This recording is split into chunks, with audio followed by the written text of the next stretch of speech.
Adelante, doctor, podemos iniciar. Gracias, maestra. Muy buen día. Saludo con especial afecto y admiración a todas las personas que integran este grupo de diplomado convocado por la Escuela Judicial Electoral del Tribunal Electoral del Poder Judicial de la Federación. Espero que hayan disfrutado de manera, pues aunque con restricciones por la pandemia, de manera amable su puente, su fin de semana largo. Espero que a todos nos haya resultado fortalecedor. Y hoy nos enfrentamos pues ya realmente al inicio de labores y reanudamos nuestra actividad en el diplomado. Estamos hablando de dos temas importantes y vinculados como las dos caras de una misma moneda: el principio de laicidad y el derecho de practicar o no un culto religioso, la libertad religiosa. Hemos ya hecho la distinción entre uno y otro de los aspectos y vimos las disposiciones que constitucionalmente rigen en este caso, y sobre todo destacando el principio histórico de laicidad que debe mantener el Estado mexicano. Una vez que hemos analizado las disposiciones constitucionales, vamos ahora a continuar nuestra explicación hablando de la Ley de Asociaciones Religiosas y Culto Público. Es la ley reglamentaria del artículo 130 y del artículo 24 de la Constitución, es decir, la laicidad y la libertad religiosa.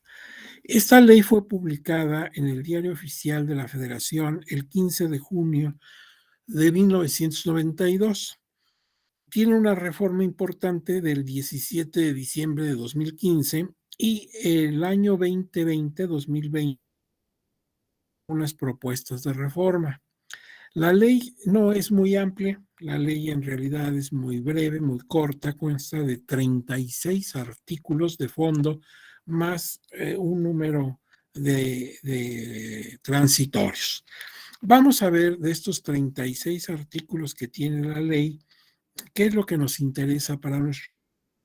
Entonces, los artículos relacionados con los temas que estamos tratando son el del primero al quinto, más el 14, 21, 25 y del 29 al 36. Si ustedes en sus dispositivos tienen esa ley, esos son los artículos que realmente nos interesa consultar ahora. Entonces, por ejemplo, el artículo tercero reitera lo que la Constitución dice, que el Estado mexicano es laico. Y ya sabemos que laico implica que no está comprometido con una religión en particular, no favorece ni tampoco entorpece a ninguna fe religiosa mientras ésta se conserve en límites de licitud. Ahora bien, el artículo cuarto de la ley dice que la simple promesa de decir verdad y de cumplir las obligaciones sujeta al que lo hace. Nosotros en materia jurisdiccional no necesitamos jurar sobre un texto religioso o sobre una imagen religiosa de que lo que vamos a declarar ante autoridad judicial es cierto. Simplemente se nos amonesta, se nos hace la advertencia de que debemos conducirnos con verdad, y en caso de no hacerlo sufriríamos las sanciones correspondientes.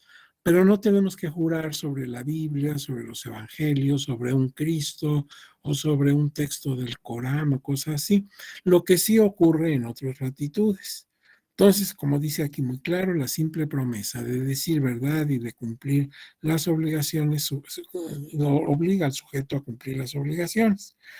Ahora bien, el artículo 6 dice que las iglesias y las agrupaciones religiosas tendrán personalidad jurídica como asociaciones religiosas. Ese es el tratamiento que jurídicamente se le da a esas agrupaciones, una vez que obtengan su correspondiente registro ante la Secretaría de Gobernación. Este artículo resulta para nosotros en México muy importante, porque como lo vamos a ver dentro de un rato, durante algún tiempo y un tiempo prolongado, las iglesias carecían de personalidad jurídica. Y nosotros como abogados sabemos que si no tienes personalidad jurídica no existes, eres la nada. Hablamos de personas físicas, los individuos, tú o yo o ella, pero también de personas morales, ¿sí? Las empresas, las instituciones, etcétera. Pero si no le damos reconocimiento de personalidad jurídica a un ente, pues este simplemente no existe para el derecho. Y entonces era muy incómodo este tratamiento, tanto para las iglesias en sí, que no existían, jurídicamente no eran, como también para las mismas autoridades y hasta para la ciudadanía. Es decir, ¿cómo podemos tratar con algo que no existe y que sí existe, sí tiene una existencia? Es decir, está una religión determinada, sus ministros o ministras de culto, sus templos, pero no existen. Entonces es como decir, mira, no existe el mar. Bueno, pues tú puedes negar que existe el mar, pero el mar está ahí. Que tú no lo conozcas, que nunca lo hayas visto personalmente, es el problema tuyo, no del mar. Entonces, aquí esa decisión de quitarle la personalidad jurídica a las iglesias, lo entendemos en razón de todo lo que ocurrió y que lo vamos a ver en un momento más. Pero bueno, qué bien que sí se está diciendo textualmente que tienen personalidad jurídica. Y entonces son sujetos de derecho, si existen, la autoridad puede sancionarlos en caso de incumplimiento, como me puede sancionar también a mí o a ti, en caso de que incumplamos alguna disposición jurídica. Ahora bien, siguiendo con el estudio de esta ley de asociaciones religiosas y culto público, el artículo 14 es muy interesante y puede resolvernos alguna inquietud que hubiéramos tenido por ahí. Dice que la separación, pero fíjense bien, está condicionada, la separación formal, o sea, hecha de una manera legal, no nada más de voluntad o de expresión tácita, no, una separación formal, material, o sea, que de veras te hayas separado y definitiva. Tiene que cumplirse esos tres requisitos: formal, material y definitiva, de los ministros de culto, cuando menos 5 años antes del día de la jornada electoral para cargos de elección popular, 3 años para el nombramiento en cargos públicos superiores. Si son cargos inferiores, 6 meses antes de su nombramiento. ¿Te acuerdas que la Constitución, cuando vimos el artículo 130, decía que los ministros de culto no tienen derecho al voto pasivo? O sea, no puedes votar por ellos. Ellos pueden votar por la opción política que les interese, pero lo que no pueden ser es ser votados. Sin embargo, la misma Constitución dice, salvo que se separen del cargo, y hasta ahí ya. Ahora, la ley reglamentaria nos aclara, si vamos a hablar de un cargo público de elección popular, por ejemplo, una diputación, una senaduría, una gobernatura, incluso la presidencia de la República, debe estar 5 años antes del día de la elección, ya haber cubierto ese requisito de haberse separado formal, material y definitivamente. O sea, no es una licencia ni nada, sino que jamás ya va a ser ministro de culto. Entonces, al separarse, sí puede ya aspirar a ser candidato y puede votarse por él. En caso de que no se trate de un cargo de elección popular, sino nada más de una designación, ¿sí? En algún puesto de gobierno, si se trata de un cargo de nivel superior, nos dice aquí que deben ser 3 años antes de su nombramiento. Y si es un cargo de menor jerarquía, inferior, son solamente 6 meses. Y esto, si la gente no lo sabe, pues sí empieza a tener dudas, inquietudes. Dice, oye, pero es que este señor era el sacerdote, era el párroco de mi colonia y ahora pues está en un cargo público, se está lanzando como candidato. Bueno, pues hay que ver, porque puede ser que esté cumpliendo este requisito que señala la ley en su artículo 14, y entonces no hay ningún problema. Una vez que se separa del ejercicio de su ministerio en esa forma, formal, material y definitivamente, pues ya vuelve a ser un ciudadano común y corriente como tú o como yo, que podemos aspirar a tener un cargo de elección popular o un cargo de administración en la jerarquía de gobierno en cualquier nivel, superior o no superior. El artículo 30 nos habla de sanciones. Si los ministros de culto caen en alguna de las irregularidades que señala la ley, se tiene una comisión integrada por funcionarios de la Secretaría de Gobernación. La Secretaría de Gobernación debe nombrar esa comisión de funcionarios que serían los que conocerían del caso concreto y aplicarían la sanción que corresponda legalmente. El artículo 31 dice que se tomará en cuenta para aplicar sanciones la naturaleza y gravedad de la infracción, la alteración de la tranquilidad y el orden público, la situación económica e instrucción del infractor y si hay reincidencia o si hubo daño causado, que se pueda valorar, claro, económicamente. Esos son los parámetros que determinarían la aplicación de una sanción. Vean que entre ellos está como cosa muy importante la reincidencia, que agravaría desde luego la conducta realizada. El artículo 32 dice que como posibles sanciones, claro, dependerá de la conducta que se realizó y la forma que se infringió la ley, pues va desde apercibir, multa, clausura temporal o definitiva de, por ejemplo, los templos, suspensión temporal de derechos, cancelación del registro. Acuérdense que hay un registro, ya lo vimos hace un momento, ante la Secretaría de Gobernación. Pues se puede perder el registro. Y si la clausura es definitiva, la Secretaría de Desarrollo Social, previa consulta a la Secretaría de Gobernación, determinará el destino del inmueble respectivo. Vamos ya a retirar el culto, se va a quedar sin esa administración el inmueble donde estaba el templo de esta religión. Y bueno, pues vamos a ver qué destino le vamos a dar. Seguramente un destino de tipo público. Haremos ahí una biblioteca o una cuestión deportiva, en fin, algo de interés para la sociedad, pero ya ajeno al culto. Existe un recurso de revisión que conoce la Secretaría de Gobernación. Esto se verifica entre los artículos 33 a 36. O sea, cuando la comisión determine una sanción, puedes, si tú eres el afectado, ¿sí?, puedes pedir tu recurso de revisión para que se vuelva a conocer el caso y se determine si se confirma, se modifica o eh, pues se queda sin efectos la resolución de la comisión. Ahora bien, tenemos además, hasta aquí la ley de asociaciones religiosas y culto público. Vamos a ver ahora la Ley General de Instituciones y Procedimientos Electorales. Ahí hay algunos artículos que nos interesa para nuestro diplomado. Como todos sabemos, los artículos relacionados con los procedimientos sancionadores electorales están en los artículos 255. Por ejemplo, en el 255, en el párrafo 1, dice que las casillas electorales, deben ubicarse y nos dice en dónde se tienen que ubicar y en dónde no deben ubicarse.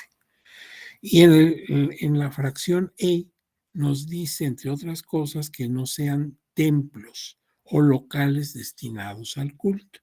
Entonces queda estrictamente prohibido instalar casilla en alguna instalación que sea dedicada a culto, a templo, de alguna religión, la que tú quieras. No son lugares apropiados para instalar casillas.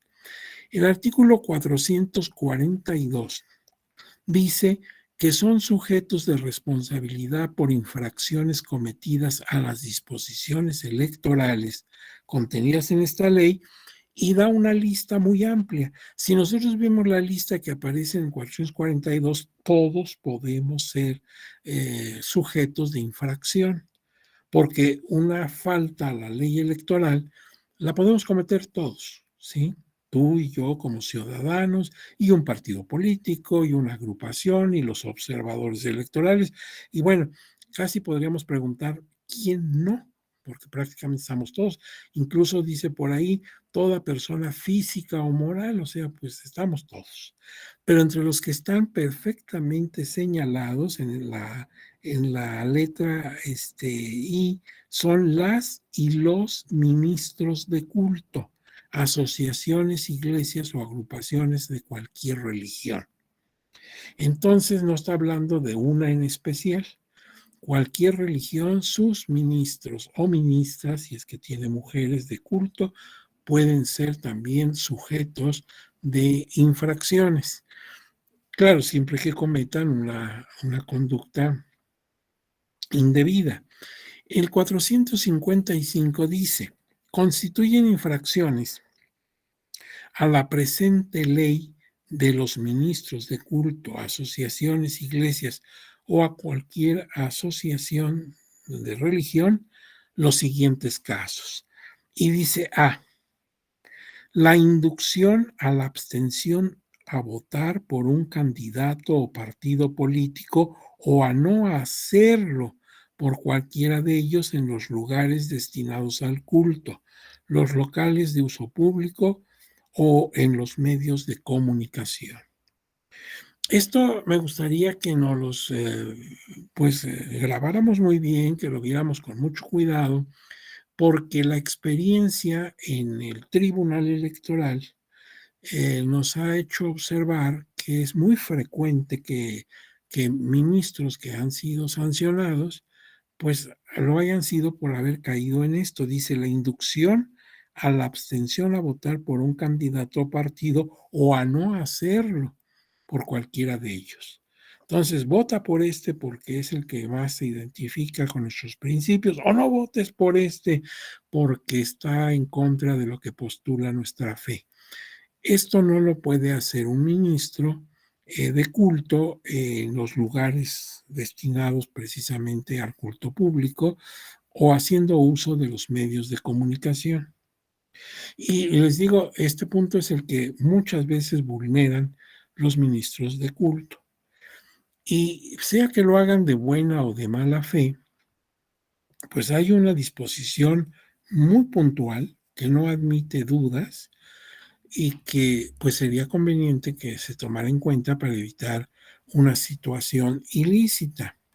Pero no es la única conducta. Por ejemplo, el inciso B dice, realizar o promover aportaciones económicas a un partido político, aspirante o candidato a cargo de elección popular. De cualquier forma que llegue ese donativo, ese apoyo a la causa de alguna persona en particular. Y C, el incumplimiento en lo conducente de cualquiera de las disposiciones contenidas en esta ley. Entonces, estos tres incisos ABC debieran tenerse muy en cuenta tanto por los religiosos como también por los fieles, la feligresía, para evitar caer en situaciones que lejos de favorecernos nos perjudican. Fíjense que muchas veces queremos a través de nuestra campaña, si somos candidatos, candidatas, queremos recibir ese apoyo porque consideramos que impacta en la ciudadanía, que si la ciudadanía ve que nos apoya un ministro de culto, esto nos da como un valor moral y que determina un mayor número de votos. Pues no sé si esto sea verdad o no, puede que funcione así, pero lo malo es que cae en una situación de ilicitud, y que por lo tanto pueden hasta anularnos el triunfo de nuestra elección.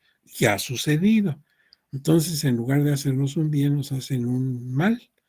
Así que lo mejor es no tener ninguna vinculación en nuestra campaña con aspectos religiosos, que no se preste nada de acudir a un servicio religioso o que declare un ministro de culto a nuestro favor o que nosotros hagamos alusión a símbolos religiosos.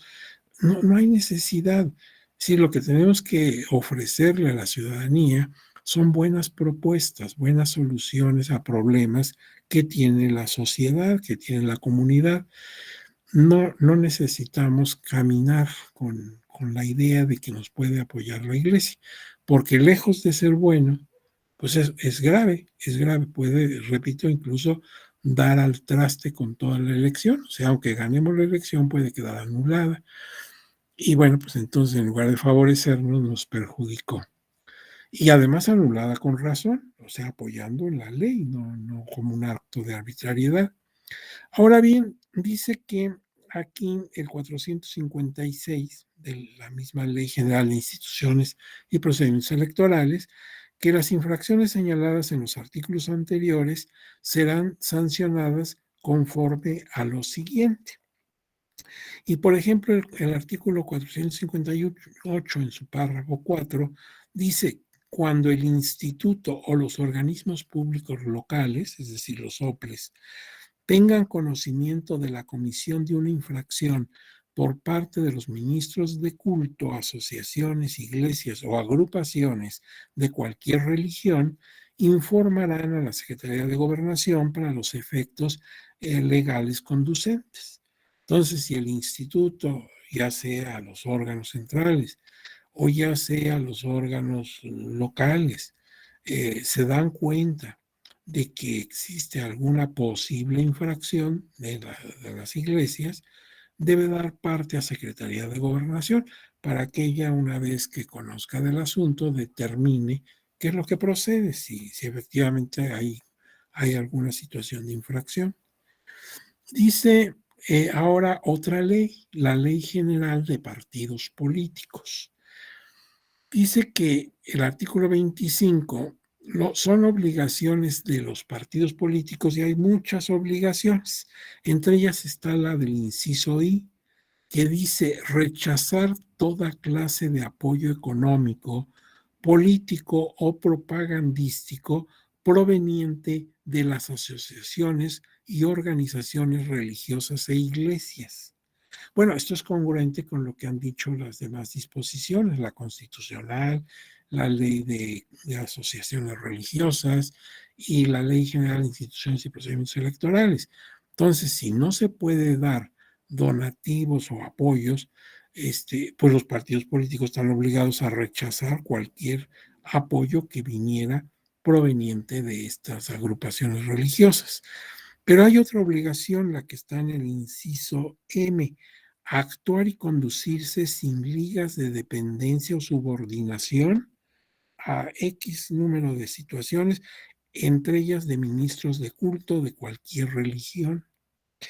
Y el inciso P dice abstenerse de utilizar símbolos religiosos, así como expresiones, alusiones o fundamentaciones de carácter religioso en su propaganda.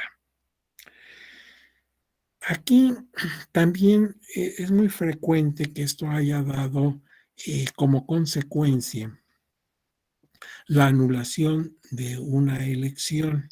Ya se han dado casos, porque pues en la propaganda, en la campaña, en cualquier momento de un acto público de proselitismo, pues se usaron símbolos religiosos o lugares destinados a culto o cosas de ese tipo.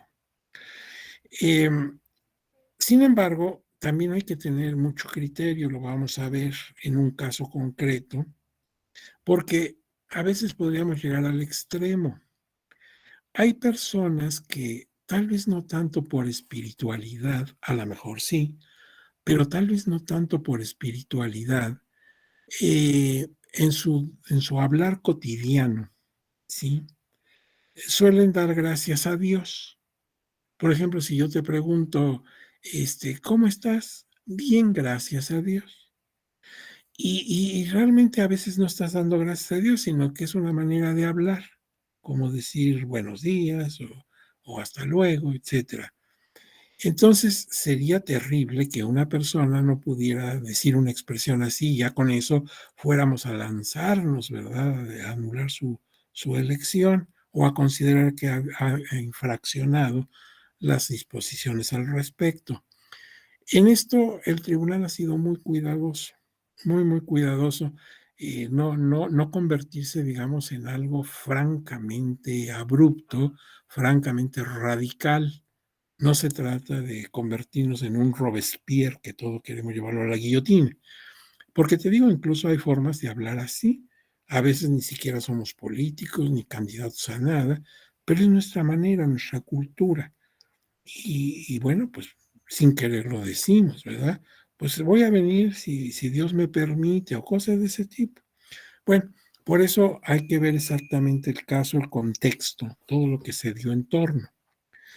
37, la declaración de principios. Acuérdense que la declaración de principios es un documento de los básicos para formar, por ejemplo, y registrar un partido político. Un documento base es la declaración de principios.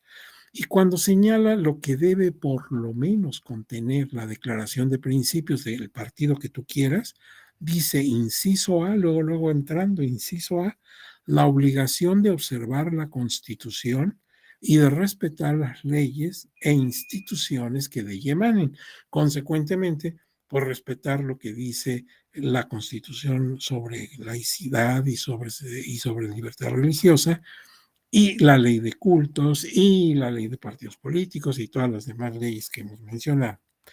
Pero además dice que la declaración de no aceptar pacto o acuerdo que lo sujete o subordine al solicitante a las asociaciones, organizaciones religiosas e iglesias.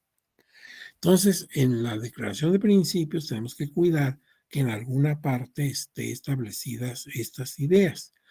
Y otro documento básico, como todos sabemos, son los estatutos, que es como un reglamento del propio partido internamente. Y los estatutos también deben tener ciertos requisitos.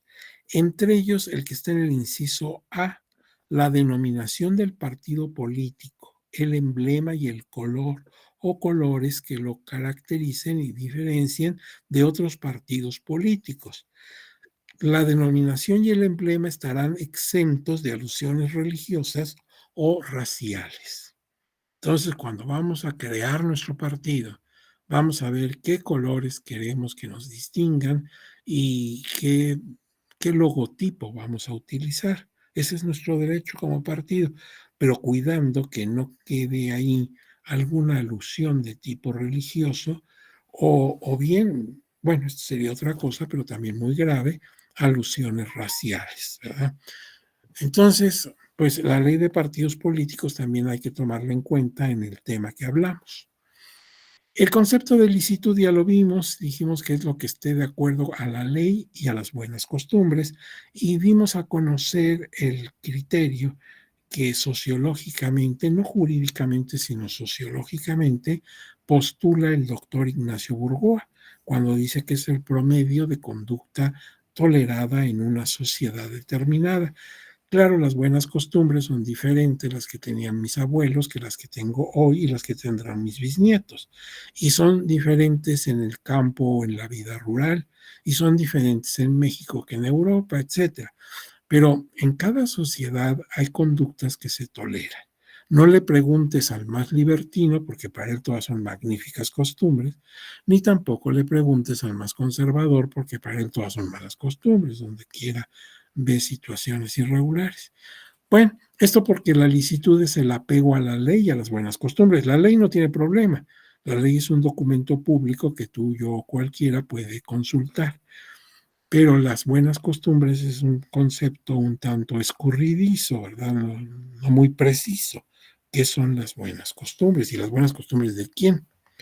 Ahora bien, esto de las disposiciones relevantes de la Constitución Política de los Estados Unidos Mexicanos que se quiere resaltar, lo hicimos en la clase del viernes pasado cuando hablamos de la educación.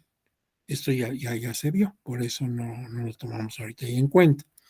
Vamos a ver ahora algunos criterios de jurisprudencia y de tesis postulados por el Tribunal Electoral del Poder Judicial de la Federación en torno a nuestros temas. Aquí van, mira, tengo la jurisprudencia 11 de 2011. Dice asociaciones religiosas y ministros de culto. La Secretaría de Gobernación es la competente para sancionarlos por la infracción de normas electorales. Esto ya lo vimos cuando hicimos estudio hace un momento de los artículos de la Ley de Asociaciones Religiosas y Culto Público.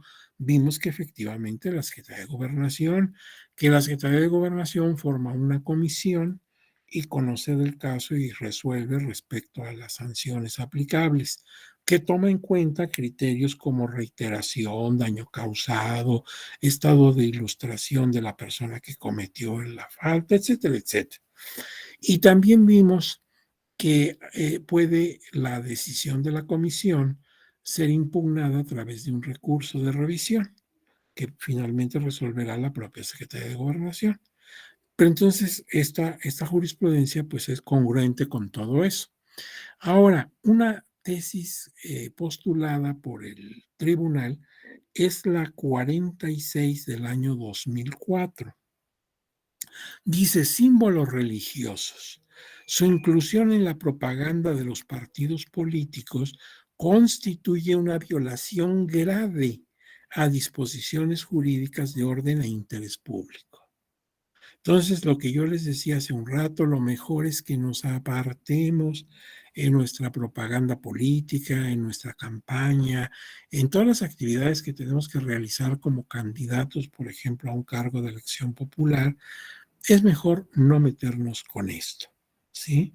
Por ahí recuerdo el caso de Tepotzotlán. Tepotzotlán es una población que queda a la salida de la Ciudad de México, como que vamos hacia la carretera Querétaro. Seguramente ustedes lo conocen, ¿sí? Ahí a unos metros está la caseta de cobro de la autopista México-Querétaro. Y este lugar, Tepotzotlán, es un lugar muy interesante para los historiadores y los amantes del arte. Ahí está en el templo, en uno de los templos de Tepoztlán. Es un templo construido por la orden de los jesuitas en el siglo XVIII, de una arquitectura muy hermosa y dentro tiene capillas y lugares pues hermosos desde el punto de vista de arquitectura religiosa. Ahí está instalado el Museo del Virreinato. Entonces, es interesante visitarlo con todas las obras de arte que ahí se contienen. Pero este templo tiene un atrio, un patio, y en él hay una cruz de piedra, muy simbólica. Entonces, recuerdo el caso hace ya muchos años de algún candidato a la presidencia municipal de ese lugar que su campaña estaba diseñada con cartelones en los que él estaba ahí posando frente a la cruz de este lugar. Y se armó todo un problemón y bueno, pues finalmente se anuló la elección. Realmente, pues es un lugar que cualquier persona del lugar conoce, ¿sí? Entonces, pues, ¿para qué meternos en esos problemas si podemos no tener necesidad de acudir a esa propaganda de estas que le llaman subliminal, ¿verdad? Entonces, pues mejor no nos metamos en eso, ¿no? No hay necesidad, podemos hacer una campaña totalmente ajena a cuestiones religiosas. Pero sigamos con la jurisprudencia y tesis del tribunal. Por ejemplo, tienes la 121 del año 2002. Dice propaganda electoral para que se configure la causal de nulidad no se requiere el registro ante la autoridad competente de las agrupaciones o instituciones religiosas que la realicen, porque podría caber el caso de que una agrupación religiosa todavía no obtuviera su registro. Es más, ni siquiera lo hubiera solicitado. Y sin embargo apoyara la propaganda o hubiera alusión de algo religioso vinculado con este grupo. Y podrían decir, oye, pero pues ni está registrada todavía. Por eso, para evitar dudas, esta tesis es muy clara. Dice que si se causa la nulidad de la elección, no se requiere el registro. Aunque no esté registrada, es una agrupación religiosa, aunque aún todavía carece de registro y cae en la misma situación que si estuviera registrada. Hay otra tesis, la tesis 104 del año 2002. Dice, ministros de culto religioso son inelegibles, aunque la agrupación o iglesia a la que pertenecen no esté registrada legalmente. Es el mismo caso, nada más que viéndolo ya no por la propaganda que se hizo, sino porque el candidato sea un ministro de culto y que pudiera decir, oiga, pero mi agrupación ni siquiera está registrada. Pues todavía no está registrada, pero en la esencia, en su naturaleza, es una agrupación religiosa. Y la tesis 24 de 2002 dice coaliciones están impedidas legalmente para recibir apoyo económico, político o propagandístico en los mismos términos en los que lo están los partidos políticos. Claro, si los partidos políticos no pueden recibir apoyos de las iglesias, pues tampoco las coaliciones. Ahora bien, muy interesante es esta tesis, que es la 34 del año 2019. No es tan antigua. Dice, símbolos religiosos, su inclusión en la propaganda de los aspirantes a candidaturas independientes viola el principio constitucional de laicidad. Quiere decir que estamos en presencia de que también, claro, candidatos independientes, lo mejor es abstenerse de expresiones religiosas y de alusiones a fundamentos de carácter religioso, etcétera, etcétera, etcétera. Bien, pasa aquí incluso se reproduce en estas láminas el contexto de todo lo que dice para el caso de las candidaturas independientes. Eh, por otro lado, la jurisprudencia 39 de 2010 dice propaganda religiosa con fines electorales está prohibida por la legislación. La tesis 17 de 2011, Iglesia y Estado, la interpretación del principio de separación en materia de propaganda electoral. Y aquí se reproduce la parte esencial de esta tesis. No está reproducida íntegramente, sino en la parte que conviene. Vamos a ver qué dice. Dice de la interpretación histórica del artículo 130 de la Constitución Política de los Estados Unidos Mexicanos y del diverso 38, párrafo 1, inciso Q del Código Federal de Instituciones y Procedimientos Electorales relativos al principio histórico de separación entre las iglesias y el Estado, se advierte que abarca la noción de Estado laico, que implica por definición neutralidad, imparcialidad, mas no conlleva una noción de rechazo a las diferentes iglesias o anticlericalismo.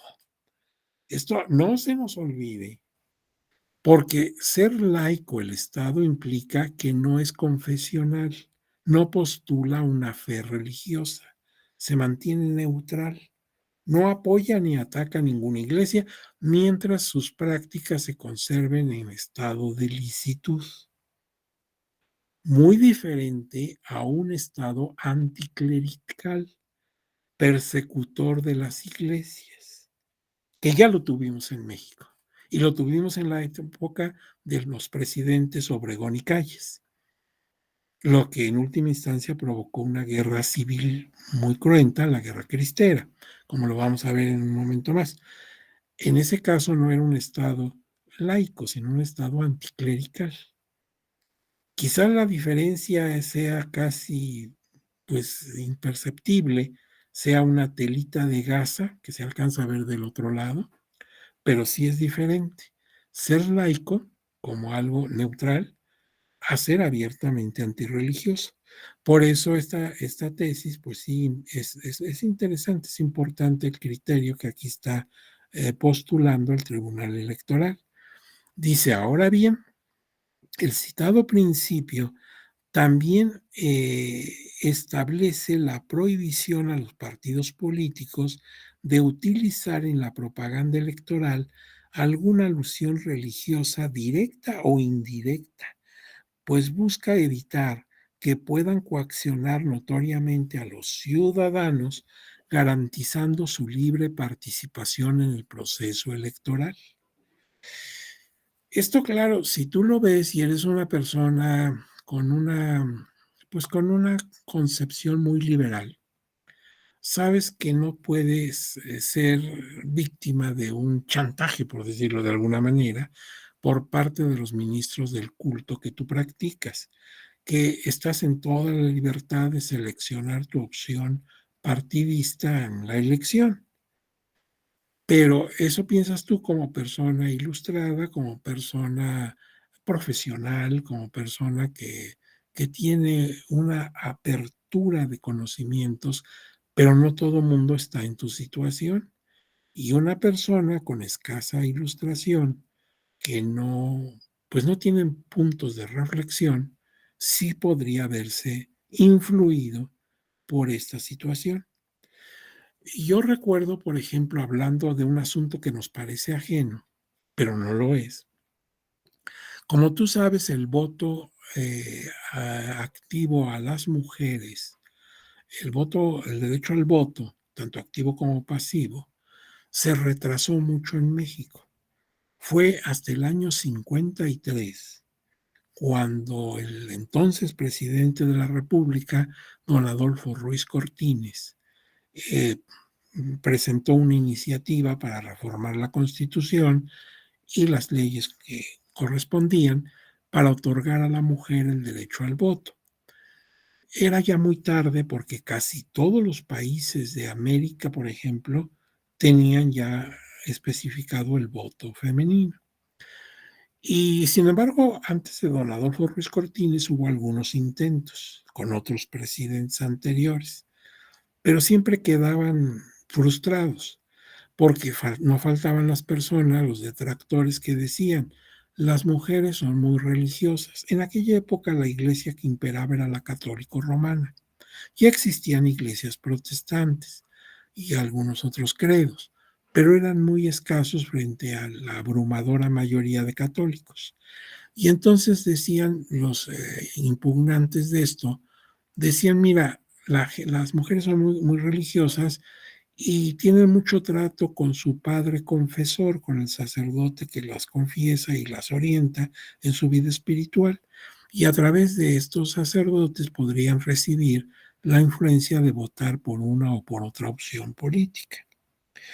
Esto pues es cuestionable porque las personas tienen criterio, pero era un argumento que en aquella época fue muy sólido y eso permitió el retraso inconcebible, ahora que lo vemos a la distancia, de un derecho del que debieron gozar las mujeres, por supuesto, desde la vida independiente de México. Desde hace 200 años, la mujer debe haber votado. Pero esto lo comento porque pues esta tesis nos dice precisamente que lo que se quiere garantizar es la libre participación. Aquí no importa el género, puede caer en ello hombres o mujeres, por supuesto, que pudieran recibir de parte de sus cuerpos clericales. En este sentido, dice la tesis del tribunal, en este sentido, la citada prohibición busca conservar la independencia de criterio y racionalidad en todo proceso electivo, evitando que se inmiscuyan cuestiones de carácter religioso en su propaganda electoral, porque podrían vulnerar algunas disposiciones legales o principios constitucionales. Es decir, no es una limitación arbitraria. Por eso la misma Constitución habla de un principio histórico. Es la historia la que nos ha enseñado que no es conveniente mezclar un ámbito con otro, el religioso y el político.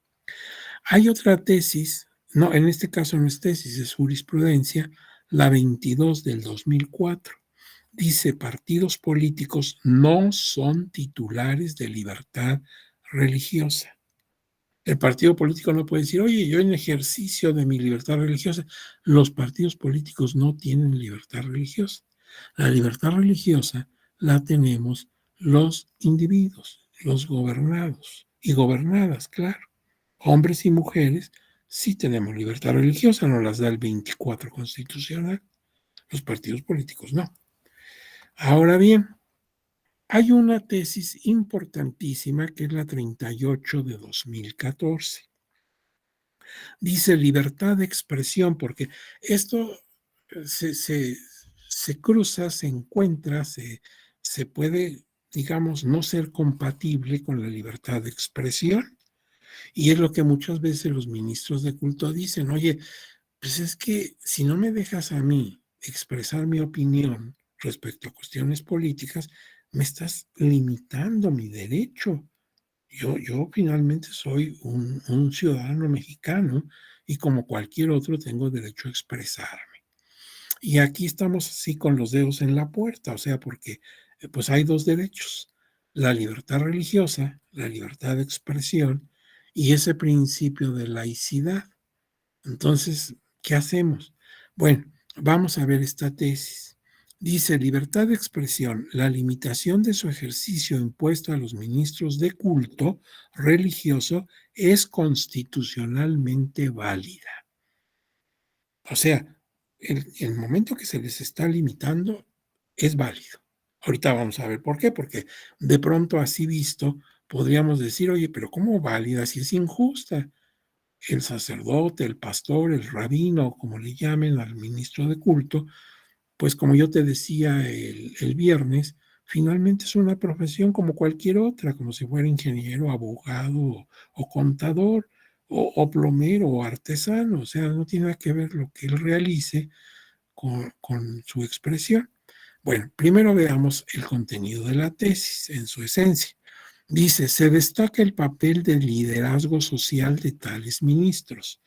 Los ministros, desde luego, que se convierten en líderes de hecho. La gente los respeta, los llega a tomar con referencia y lo que dicen pesa sobre la opinión pública. Entonces, no son cualquier persona, son personas con una gran influencia social, son líderes de opinión, por lo que pueden influir en materia de manera importante en la decisión de la ciudadanía. Aquí nosotros observamos que el tribunal en esta tesis dice que se cumplen los principios de idoneidad, necesidad y proporcionalidad, que son los estándares que se requieren para limitar un derecho fundamental, en este caso, la libertad de expresión. Cuando la autoridad tiene necesidad de limitar alguno de nuestros derechos fundamentales, por ejemplo, libertad de tránsito, como ahorita sucede en la pandemia, sucedió sobre todo en el año 20, que estábamos muy limitados, no salgas de casa y la gente podía decir, oye, yo tengo derecho a andar en la calle. Pues sí, pero la emergencia hace que no salgas a la calle para evitar que se propague el contagio. Entonces te están limitando tu derecho. Cuando se limite un derecho fundamental, en el caso que nos ocupa el de expresión, pues debemos ver que la medida que se está tomando sea idónea, necesaria y proporcional.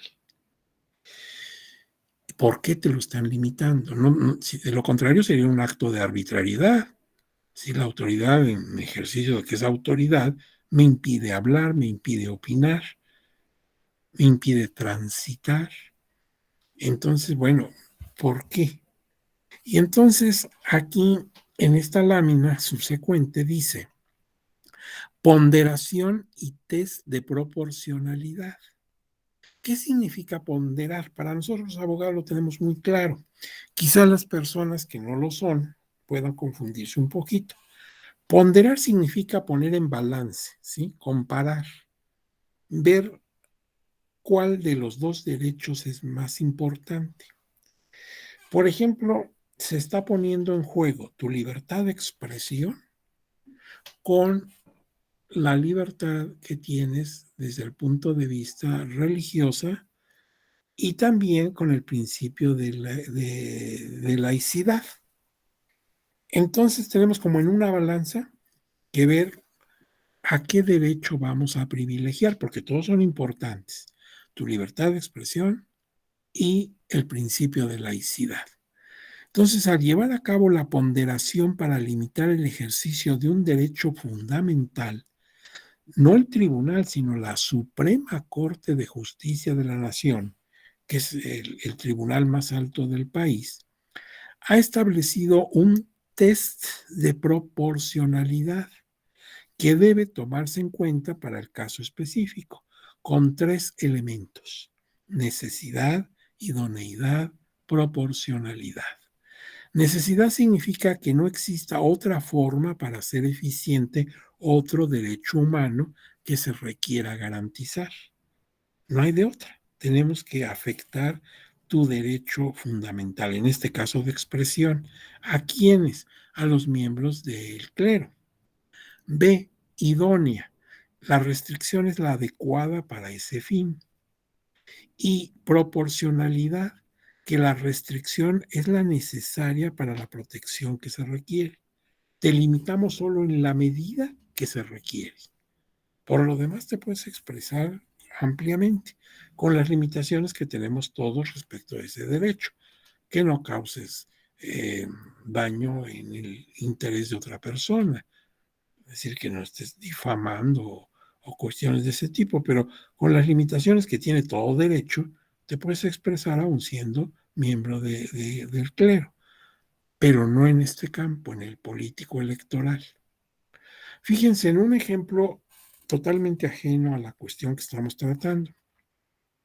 Ahora que vino el problema de la pandemia, pues vinieron también los procesos electorales. Tuvimos proceso electoral en 2020 en algunos estados de la República.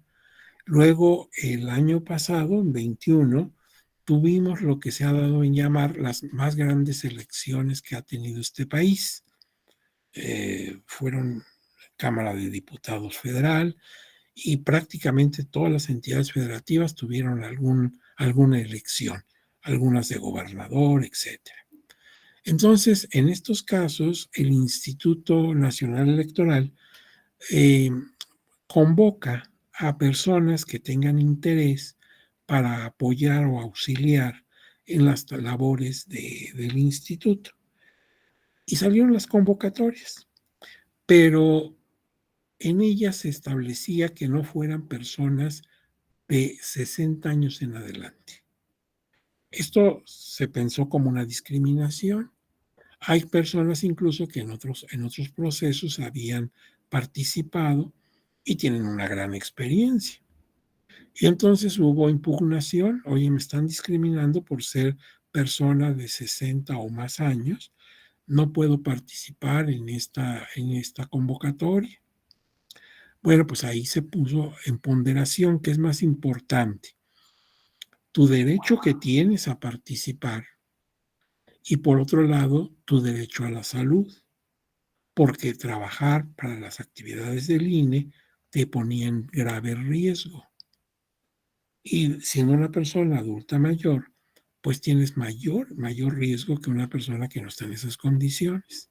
La Suprema Corte entonces conoció un caso, otros los ha conocido el tribunal, y siempre se ha determinado que es mejor cuidar tu salud.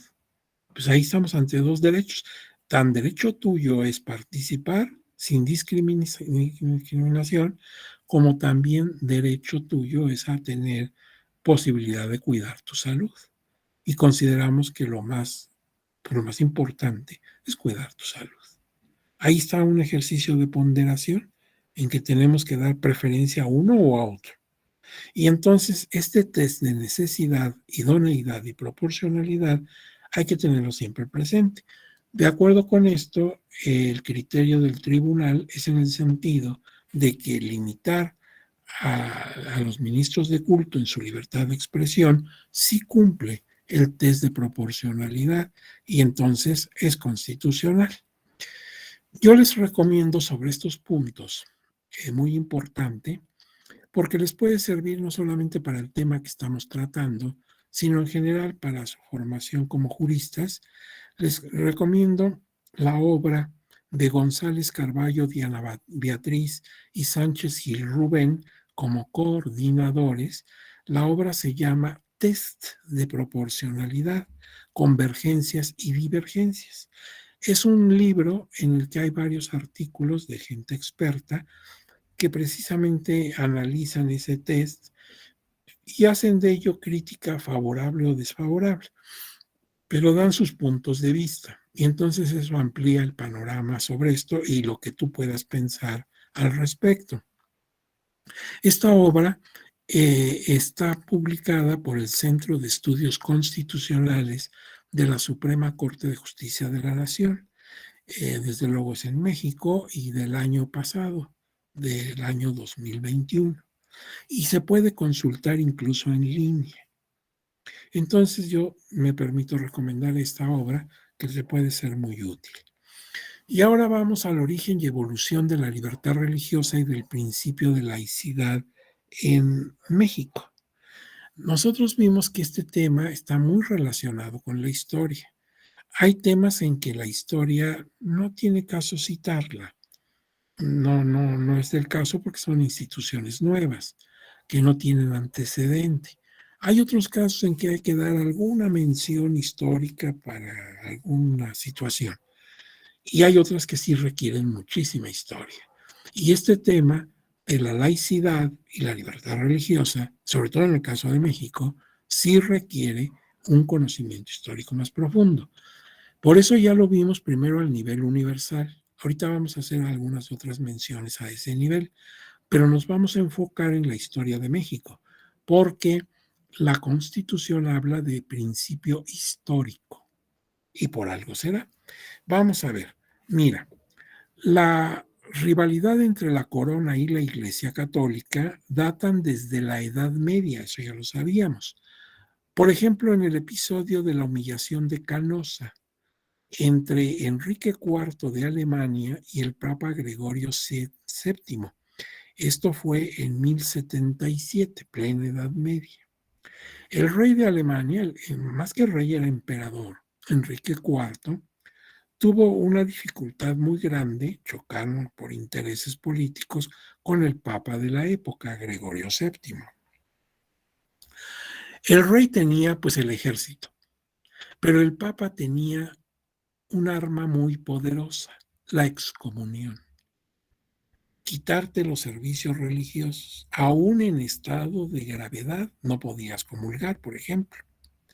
Y esto afectaba mucho al rey, no solamente en su esfera espiritual, sino también en el apoyo de sus propios nobles, que de ninguna manera se querían vincular con un monarca que estuviera excomulgado y que ellos mismos pudieran ser excomulgados. Entonces el rey se quedó sin apoyo y no le quedó más remedio que ofrecer sus disculpas al Papa. Pero el Papa le manifestó que para disculparlo tenía que, vestido de pordiosero, ir desde Alemania hasta Canosa en Italia, donde él estaba, para solicitar su perdón. Y al rey no le quedó otro remedio. Ahí va como si fuera un vulgar peregrino, como si fuera una persona sin recursos, y llegó hasta Canosa a ver al Papa. Cuando llegó finalmente a su destino, el Papa no lo recibió. Le dijo que se esperara. Pero la espera duró algún tiempo y el rey estaba allá afuera. Entonces los mismos religiosos que estaban en la corte del Papa, pues abogaron por el pobre hombre este que se moría de frío allá afuera. Y además era el rey de Alemania. Finalmente el Papa le concedió audiencia y lo perdonó. Pero claro, este hombre se quedó pues muy molesto. Logró el perdón del Papa, pero esperó la primera oportunidad para vengarse del Papa.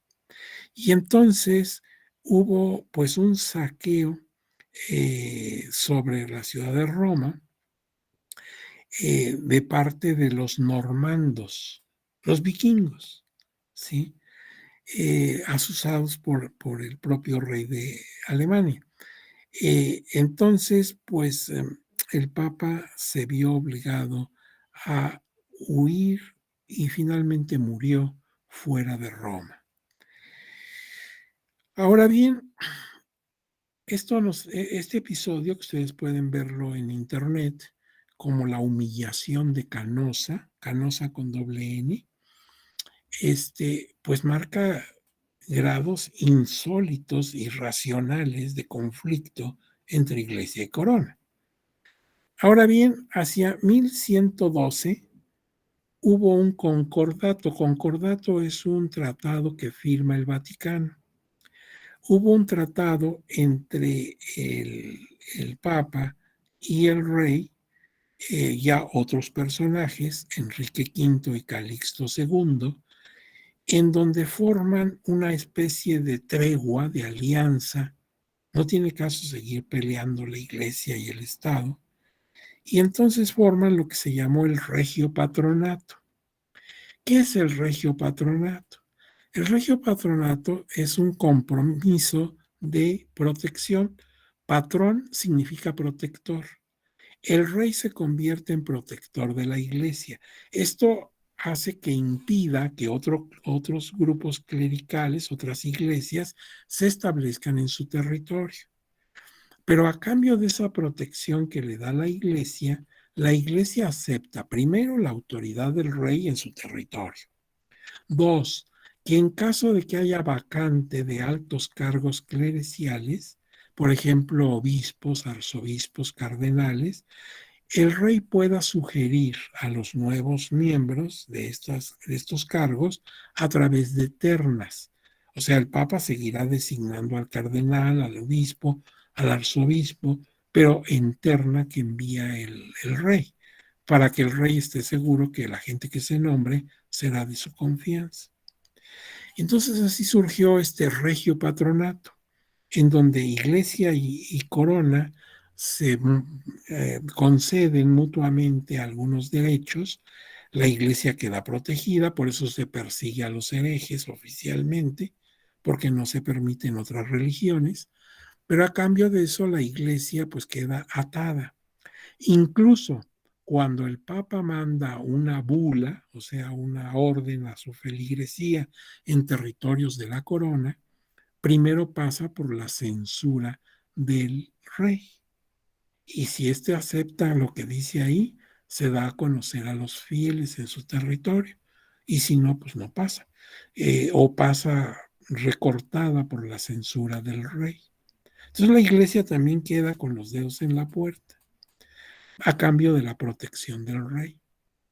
Ahora bien, en la guerra entre Francia y España en el siglo XVI, ya estamos en 1500, el Papa Clemente VII dio su apoyo a Francia y eso disgustó mucho a Carlos V, el emperador Carlos V, quien ordenó un asalto a Roma, produciendo la huida otra vez, otro papa que tiene que huir y se va a la fortaleza de San Angelo en las afueras de Roma. Y la ciudad fue saqueada. Era el año de 1527. Se acababa de conquistar México. México se conquistó en 21. Pues 6 años después ocurrió esto. Fíjate, el catoliquísimo Carlos V, ahora enemigo del Papa, y este tiene que huir a la fortaleza de San Angelo. Hoy cuando vas a Roma, San Angelo ya queda dentro de la mancha urbana. En la época estaba a las afueras de Roma. y es un lugar de descanso del Papa, pero en este caso le sirvió de refugio para evitar ser prendido por las tropas de Carlos V. Lo que no se pudo evitar fue el saqueo sobre la ciudad de Roma. Antes se había dado entre 1309 y 1377, o sea, por cerca de 60 años, la sorpresa de que los papas ya no radicaran en Roma, sino en una ciudad francesa que se llama Aviñón. El rey de Francia, pues, exigió al papa que se fuera a vivir a Aviñón para tenerlo más próximo. A esto se le conoce como el destierro o el cautiverio de Aviñón. Y hubo varios papas que se establecieron así, porque moría un papa, nombraban al otro, pero seguían Aviñón. Y en Roma no estaban contentos con esto, entonces los romanos nombraban a otro papa y decían que ese era el legítimo. Entonces teníamos el papa y el antipapa. Cada uno decía yo soy el legítimo y el otro es una persona farsante porque no es legal, es usurpador. Entonces la cristiandad se vio entre papas y antipapas. Esto sucedió hasta que finalmente el Papa Gregorio XI logró regresar la sede a Roma, donde hasta la fecha se mantiene la sede del Papa. Pero todo esto te hace ver pues, que había realmente mucho enfrentamiento entre la Iglesia y la corona. Ahora bien, cuando se descubrió América, las bulas alejandrinas, el papa de la época de Colón era Alejandro VI. Y al año siguiente de haberse descubierto América, en 1493, el papa dictó 4 bulas que se conocen como las bulas alejandrinas, entre las que repartió las tierras recién descubiertas entre la corona de Portugal y la corona de España. España va a colonizar prácticamente todo el continente, salvo algunas zonas excepcionales, y Portugal la zona de Brasil, pero esto gracias a las bulas alejandrinas. Ahora, dentro de ese contexto, en 1537, el rey negó el paso de la bula Sublimis Deus del Papa Paulo III, porque defendía a los indígenas en contra de los excesos de los encomenderos. Entonces el rey no permitió que se leyera esa bula a los indios porque les daba pues algunos derechos que al rey no le convenía. Pues no se leyó la bula. Aquí en América no se supo de esa bula. No pasó la bula. Ahora bien, cuando el Papa Alejandro VI dividió las tierras entre la corona de Portugal y la corona de España, también otorgó a estos países el regio patronato en los territorios que ellos colonizaron. Entonces aquí el virrey, por ejemplo, de la Nueva España, fungía como patrón de la Iglesia Católica, protector. Ahora, dice un sacerdote liberal del siglo XIX, don José María Luis Mora, que él calcula que los bienes inmuebles que la Iglesia llegó a acaparar abarcan el 90% de las fincas urbanas. O sea, la riqueza que tenía el clero hacia la época colonial era verdaderamente inmensa. Imagínense de bienes inmuebles que había en las ciudades, prácticamente según este religioso, el 90% era de la iglesia. Lo había logrado de muchas maneras, ya sea adquiriéndola, comprándola, o bien por donaciones. La gente donaba a la iglesia. Y estos bienes son de mano muerta porque no circulan. La iglesia no tiene necesidad de vender sus tierras. Y la iglesia es una institución permanente. Entonces no pasa de una mano a otra, por eso se habla de que son bienes de manos muertas.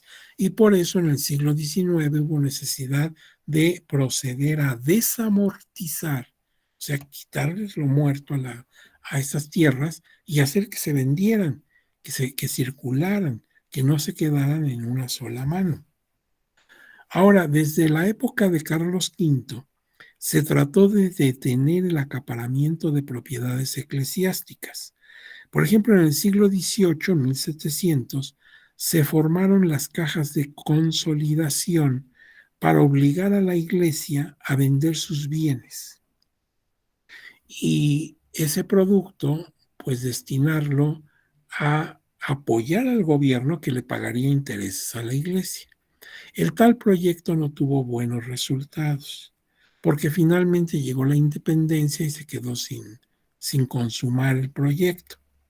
En 1767 fue expulsada la Compañía de Jesús. Los jesuitas fueron expulsados de todo el territorio de España por órdenes del rey Carlos III. El enfrentamiento entre Carlos III y los jesuitas fue tan grande que se ordenó la expulsión inmediata de todos los jesuitas en todo el territorio español, de todas partes del mundo, incluyendo, claro, la Nueva España. Ya en la vida independiente, las relaciones con el Vaticano fueron muy ríspidas debido a la nueva titularidad del régimen del Regio Patronato. ¿Se acuerdan que el Regio Patronato surgió con el Concordato de Worms, todavía antes del descubrimiento de América? Las bulas alejandrinas le dieron la titularidad al rey de España en sus territorios de América. Pero cuando México se hace independiente, el gobierno independiente de México, empezando con don Agustín de Iturbide, emperador, y después con los presidentes de la República, don Guadalupe Victoria el primero, decían, bueno, pues si el virrey en la época colonial era el titular del Regio Patronato aquí, ahora el gobierno legítimo de un país independiente como es México, pues es el titular del Regio Patronato. Pero la iglesia dijo que no, que la titularidad se le habían dado al rey de España. Y si éste ya no gobernaba en México, tendría el gobierno mexicano que pactar con ellos en un nuevo concordato la titularidad del regio patronato. Por otra parte, también se entró en discusión con el Vaticano por las misiones en las Californias, tanto en Alta California, que todavía nos pertenecía, San Francisco, Sacramento, Nuestra Señora de los Ángeles, etcétera, como en Baja California, Loreto, La Paz, San José del Cabo, Cabo San Lucas, todas esas eran misiones. Las de Baja California eran misiones de jesuitas y las de la Alta California de franciscanos. Entonces México pues creía que tenía forma de manejar esas misiones, pero el Papa decía que no, que para eso había que hacer también un nuevo concordato. Esto retrasó el reconocimiento que el Vaticano nos otorgara como país independiente. Cuando ya nos habían reconocido muchas naciones del mundo, el Vaticano no. Y fue hasta 1836, con el Papa Gregorio XVI, que se entablaron pues algunas relaciones entre el Vaticano y el gobierno mexicano. El Papa envió un nuncio papal, que es un embajador. Previamente a esto, el Papa había apoyado a Fernando VII, al rey de España, para que se reconquistara el país, lo que no se logró. Hubo una invasión en Tampico procedente de Cuba, de tropas españolas, pero pues no tuvo buen éxito y ya no pudo España recuperar su territorio. Ahora bien, en 1833, el presidente provisional de la época, que era el doctor Valentín Gómez Farías, impulsó la primera reforma liberal, afectando las propiedades de la iglesia, lo que provocó una rebelión azuzada por la iglesia en una hacienda que se llama La Escalada. En 1855 se expidió la Ley Juárez, que suprimió el fuero religioso. Los religiosos ya no tendrían tribunales propios, tendrían que acudirse para su impartición de justicia en los tribunales generales, los tribunales para todos. En 1856 aparece la ley llamada Lerdo, por don Miguel Lerdo de Tejada, que obligaba a vender las propiedades eclesiásticas. Y en 1857 la ley Iglesias, de don José María Iglesias, que prohibió el cobro de derechos y subvenciones parroquiales, porque ahora, pues lo que el creyente le paga a la iglesia es voluntario. En aquella época era como un impuesto, era obligatorio. La ley del licenciado Iglesias pues impedía ya que estos cobros se hicieran como si fueran fiscales. Esto originó la ruptura diplomática entre México y el Vaticano, este tipo de leyes.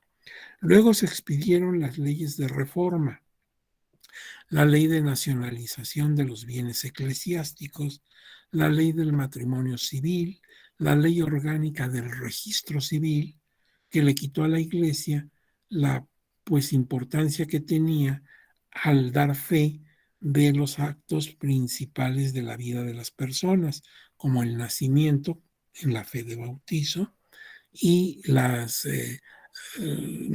actas de defunción, pues ahora quedaban bajo un control de registro civil. La ley de exclaustración de religiosos y religiosas. Todos los monjes y monjas quedaron cerrados sus conventos y tuvieron que salir al mundo. La ley de cementerios civiles. Curiosamente se conservan los nombres religiosos, pero ya están administrados por el Estado, no por la Iglesia. Entonces decimos, Panteón Civil de Dolores, Panteón Civil de San Isidro. O sea, conservamos curiosamente los nombres religiosos, pero ya son panteones civiles. La ley de secularización de hospitales, que antes eran administrados y trabajaban en ellos las órdenes monásticas, por ejemplo, las Hermanas de la Caridad. Con el presidente Sebastián Lerdo de Tejada, las leyes de reforma se plasmaron en la Constitución. Los bienes del clero pasaron a la nación. Se separó el Estado y la Iglesia. Quedó suprimido el asilo religioso. Ya nadie se puede esconder en una iglesia, como sucedía en otros tiempos, para evitar ser aprendido. También se quitó el juramento judicial y hemos visto que basta con que digas que te vas a conducir con verdad. Y de no hacerlo, claro, habrá sanciones, pero ya no tienes que jurar sobre evangelios o cosas así. Queda prohibido que tropa o funcionarios acudan al templo en calidad de tales, o sea, uniformados. Como particulares pueden entrar a la iglesia que quieran, pero no ostentando su uniforme. En plena guerra de intervención norteamericana, cuando perdimos la mitad del territorio nacional, y como reacción a los decretos de expropiación de bienes eclesiásticos de Valentín Gómez Farías, se formó un ejército salvador de la independencia y la libertad, que se alzó en febrero de 47 contra el gobierno de Gómez Farías. Esta rebelión se conoce como la de los Polcos. Era un grupo de soldados de élite, hijos de grandes militares, que no habían sido enviados a la guerra contra los Estados Unidos para evitar peligro para ellos. Y eran muchachos elegantes que se lucían mucho en las fiestas bailando el ritmo de la época, la polca. Por eso les apodaban los polcos. Pues los polcos tomaron las calles de la Ciudad de México tratando de derrocar a Gómez Farías, mientras el ejército mexicano luchaba contra los invasores norteamericanos. Pues eso es traición a la patria. Ahora, la Constitución de 1857, ya estamos en la Constitución del 57, era tan radicalmente anticlerical O sea, estaba tan en contra de la Iglesia que el Papa de la época, Pío IX, ordenó la excomunión a quien la jurara, en tanto que el presidente Ignacio Comonfort ordenó el despido de empleados públicos que no lo hicieran. Imagínate qué compromiso para los burócratas de aquella época. Si juro públicamente la Constitución como me obliga el gobierno, me dejan excomulgado. Y si no la juro, pues pierdo mi trabajo. Ahí están precisamente momentos en que el Estado no es precisamente laico, sino anticlerical. Y pone pues en esa predisposición, ¿qué hacían las personas de aquella época? Obedecías y públicamente jurabas la Constitución ahí frente a tus jefes y demás autoridades, pues quedabas excomulgado. No, no juras. Ah, bueno, pues te quedas sin empleo. Ahora bien, la Iglesia apoyó al grupo conservador en la Guerra de Reforma y entonces igualmente participó en la creación del Segundo Imperio Mexicano con el emperador Maximiliano, aunque para sorpresa de la Iglesia, Maximiliano confirmó las leyes de reforma. Maximiliano resultó un liberal y en lugar de dejar sin efectos las leyes de reforma, las tomó para su propio gobierno. Debe observarse que en la época de la intervención francesa, que se dio en 1862 a 1867, este imperio se estableció con el apoyo de Napoleón III de Francia. El segundo imperio mexicano contaba, sin embargo, con la anuencia del Papa Pío IX. Dicha situación atentó de manera grave contra las instituciones legítimamente instituidas en el país. Nuestro gobierno era un gobierno republicano. Entonces, este apoyo del Papa Pío IX al imperio de Maximiliano, pues era abiertamente hostil a la soberanía nacional. Pasa el tiempo, sabemos que el imperio acabó muy mal, Maximiliano fue fusilado, y ya en la época de don Porfirio Díaz se llevó a cabo una política más tolerante respecto de la Iglesia en México, por lo que en 1904 fue nombrado un nuncio apostólico para que se pudieran reanudar las relaciones diplomáticas que se habían cortado desde la época del presidente Juárez. Eh, bueno, pero como el gobierno de don Porfirio cayó, esto quedó sin mayores efectos, no se llegó a reanudar las relaciones. Hubo ese intento de don Porfirio en 1904 completamente fallido. La Constitución de 1917 desconoció la personalidad jurídica a las iglesias. Además, se les prohibió adquirir y administrar propiedades. Se prohibió la enseñanza religiosa en las escuelas y su intervención política. En el gobierno del general Plutarco Elías Calles hubo una violenta reacción en contra de la ley reglamentaria del artículo 130 de la Constitución, que se conoció como la Ley Calles, porque fue el presidente Calles quien la impulsó. Y entonces se provocó con esto una guerra que se conoce como la Guerra Cristera o la Cristiada. Se llevó a cabo esta lucha entre 1926 y 29 con unos 250,000 individuos fallecidos entre civiles y militares. No fue un incidente menor. Afectó a muchos estados, sobre todo a los estados del Bajío. Querétaro, Aguascalientes, San Luis Potosí, Zacatecas, Colima, Jalisco, parte de Nayarit, parte de Michoacán. Fue una guerra civil. Esto llegó a extremos, por ejemplo, el episcopado mexicano, autorizado por el Papa Pío XI, suspendió el culto público.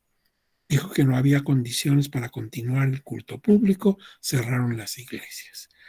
Y entonces el problema se solucionó ya fuera del gobierno de Calles. en la época del presidente Portes Gil.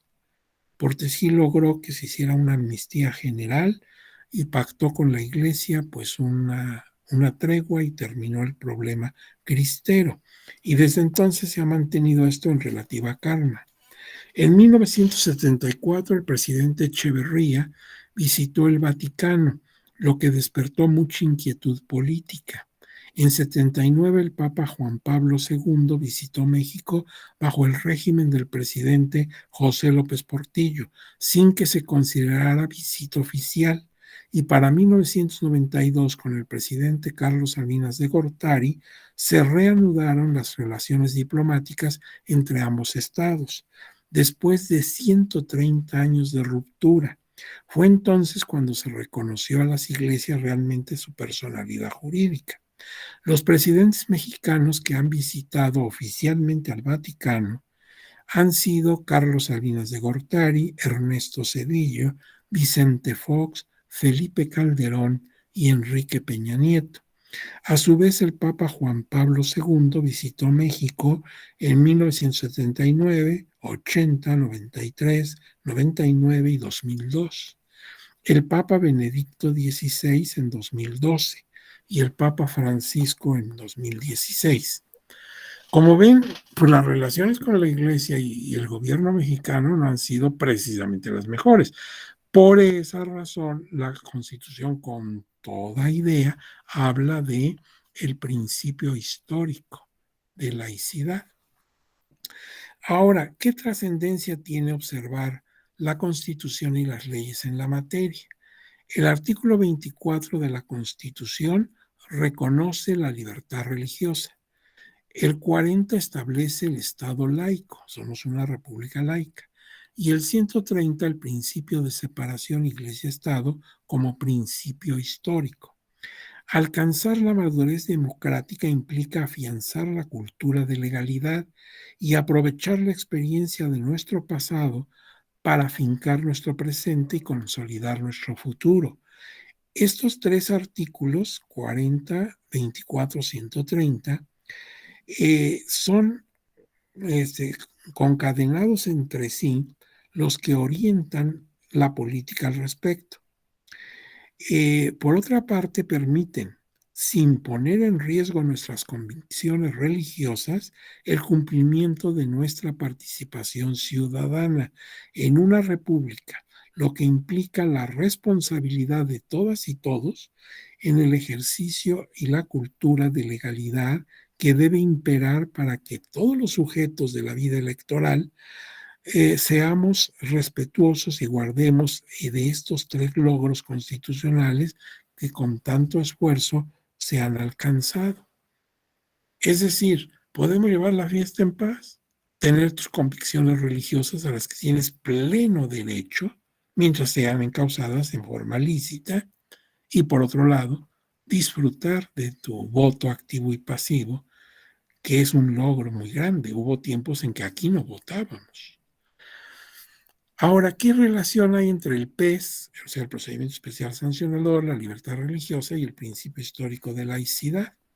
El procedimiento sancionador, especial sancionador en materia electoral, como ya dijimos, es un instrumento administrativo jurisdiccional fundamental para proteger los principios del Estado democrático y constitucional, ya que tiene por objeto garantizar el correcto desarrollo de los procesos comiciales, el libre ejercicio de los derechos político-electorales de la ciudadanía y la adecuada utilización de los medios de comunicación social para preservar la competencia equitativa entre los partidos políticos y los candidatos.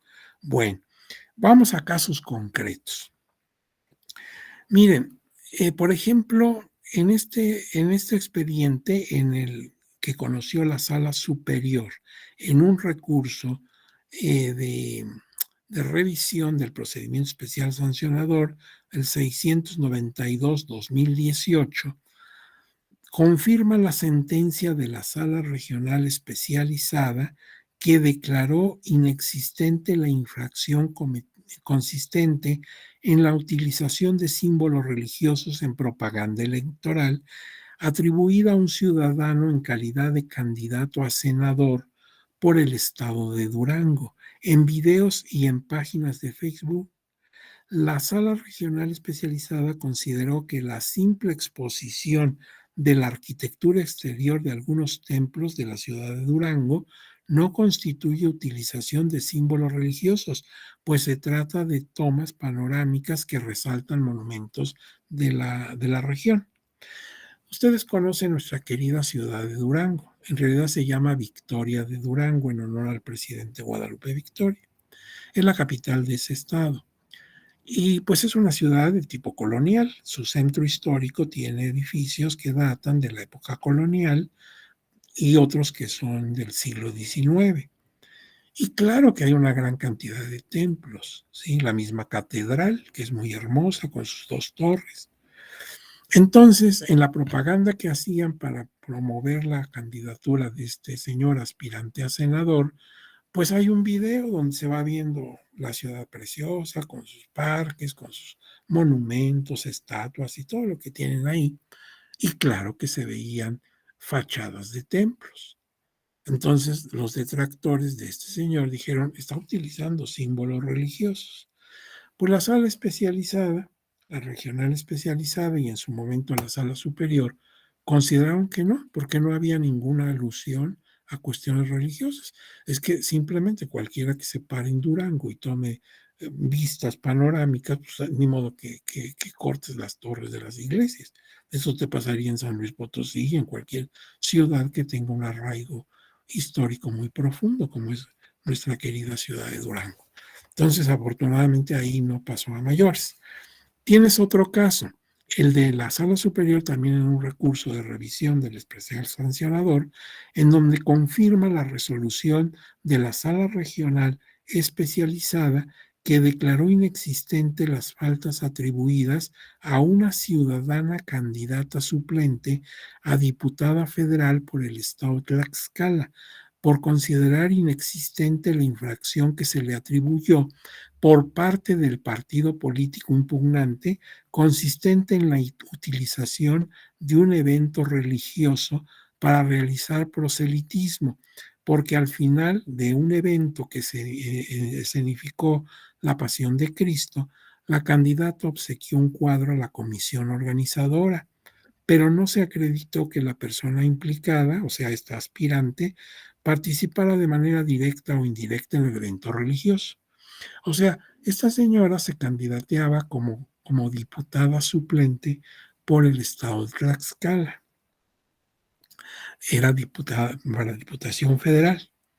Acudió a propósito de los días de Semana Santa a un evento donde se escenificó la pasión y muerte de Cristo. Ella estuvo ahí como cualquier espectador, pues viéndolo.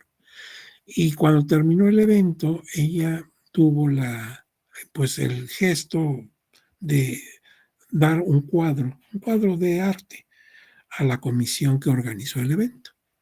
Y de ahí pues se pensó que estaba haciendo uso de cuestiones religiosas, todo, pero se demostró que ella ni participó en la obra, simplemente estuvo como espectadora, ni hizo alusión ninguna al evento y en ningún momento tampoco dijo yo soy candidata y voten por mí, ¿no? Ni tampoco en el evento dijeron hay que votar por la señora, ¿no? Sí, ella acudió como tú o yo podemos acudir a un evento de esta naturaleza. Entonces, pues quedó sin efectos, ¿verdad? Dice aquí en su parte importante, dice la sala superior, la noción de un Estado laico implica neutralidad e imparcialidad, pero no una noción de rechazo a las diferentes iglesias o religiones. El principio de laicidad tampoco implica que los candidatos a algún puesto de elección popular no puedan participar en tanto ciudadanos en manifestaciones religiosas de la fe que profesan en forma individual o colectiva en actos de culto público, ¿sí? Entonces, el que tú seas candidato no implica que no puedas asistir a un oficio religioso, siempre y cuando asistas como simple feligres, no para que te hagas propaganda, ni muchísimo menos. Esto rompe mucho un cartabón que teníamos de que si tú tienes aspiraciones a un cargo público o eres un funcionario, no debes acudir a cuestiones religiosas, ¿no? Siempre y cuando no te ostentes como precisamente miembro del gobierno federal o local. Y aquí tienen, por ejemplo, eh, pues un artículo muy interesante del señor magistrado don Felipe de la Mata Pizaña, de la Sala Superior, que todos conocemos y respetamos y queremos mucho al señor magistrado don Felipe, que además de ser funcionario de alto nivel en nuestro tribunal, pues es un académico de muchos méritos. Y por ahí en página electrónica les recomiendo que lean de él el principio de laicidad y la nulidad electoral. Esto es disponible en página electrónica del tribunal. Muy interesante artículo. Y ahí tienen ustedes una gran cantidad de recursos de reconsideración en los que se habla en el fondo de asuntos religiosos. Y ahora, ya muy, muy acercado a nuestro tiempo, me encuentro lo siguiente. Debe consultarse la resolución del expediente de la Sala Superior, también de un recurso de revisión de procedimiento, una reconsideración. Se anuló la elección del ayuntamiento en San Pedro Tlaquepaque, Jalisco. Esto fue en 2021, el año pasado, por un sermón pronunciado por el cardenal y obispo emérito de Guadalajara, en el que se invitaba a los feligreses de ahí de San Pedro Tlaquepaque a no votar por el partido Morena. La elección originalmente la ganó el partido Movimiento Ciudadano, pero por una diferencia muy apretada del 1,29% respecto del segundo lugar.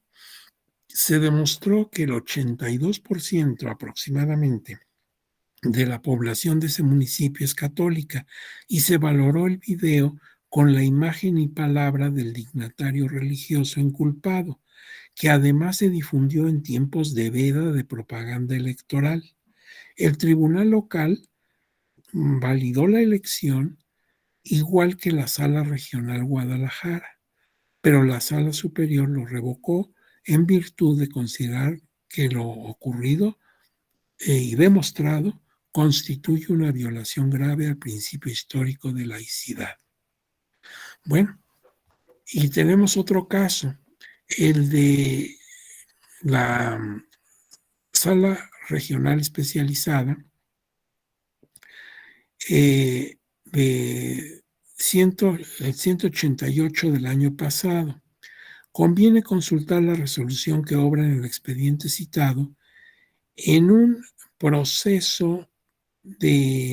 procedimiento especial sancionador resuelto por la Sala Regional Especializada, en donde quedan comprobadas las responsabilidades de 5 religiosos, 2 cardenales arzobispos, uno en funciones y otro emérito, un obispo y 2 sacerdotes por violaciones al principio histórico constitucional de laicidad y de equidad e igualdad en la contienda electoral, y dispone dar vista a la Secretaría de Gobernación para que proceda al ejercicio de sus facultades a imponer a las personas sancionadas correspondientes.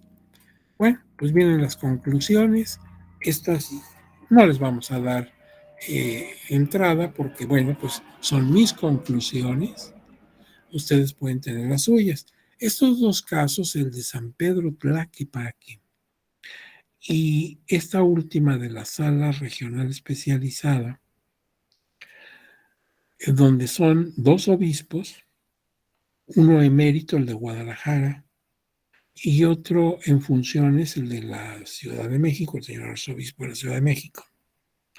Y están otros religiosos, está también un obispo, el de Chetumal. Pues se les fue demostrando que cayeron en infracción a las leyes de la materia. Y se pone a disposición de la Secretaría de Gobernación las sanciones que les corresponden. Pues esos son muy recientes, son del año pasado.